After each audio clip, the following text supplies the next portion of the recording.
ఉల్లిపాయ రేఖలు తీసుకోండి. ఉల్లిపాయ ముక్కలు, వెల్లుల్లిపాయ రేఖలు తీసుకున్నాం. ఇప్పుడు శుభ్రపరిచిన కోడిని తీసుకోండి. అలాగే తీసా. ఏంటమ్మా చలేస్తుందా? ఒక్క నిమిషం ఆగు. ఒంటి నిండా మసాలా పూసుకుని వేడి వేడి నూనెలో స్నానం చేద్దు గాని.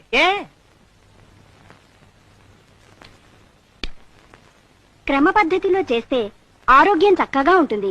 అంతే కదా మరి, మంచి ఫుడ్ తింటే ఆరోగ్యంగానే ఉంటుంది. మొదటగా కాళ్ళని ఎడంగా చాపాలి. తాత చేతులు వెనక్కి ఉంచాలి. చేతులే? కోడికి చేతులు ఎక్కడుంటాయి? భాషా దోషం, రెక్కలై ఉంటాయి. వెనక్కి పంచ. తలని మెల్లగా అటూ ఇటూ తిప్పండి. తిప్పే. ఇప్పుడు కాస్త స్పీడ్ గా తిప్పండి. ఇప్పుడు కాళ్ళు దగ్గరగా పెట్టి ఊపిరి గట్టిగా పీల్చండి.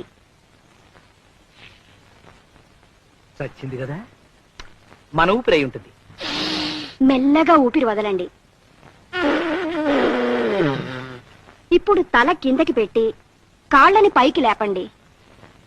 తల కిందకి, కాళ్ళు పైకి లేపిన కాళ్ళని మెల్లగా అటూ ఇటూ ఊపండి. ముందుకి వెనక్కి, ముందుకి వెనక్కి.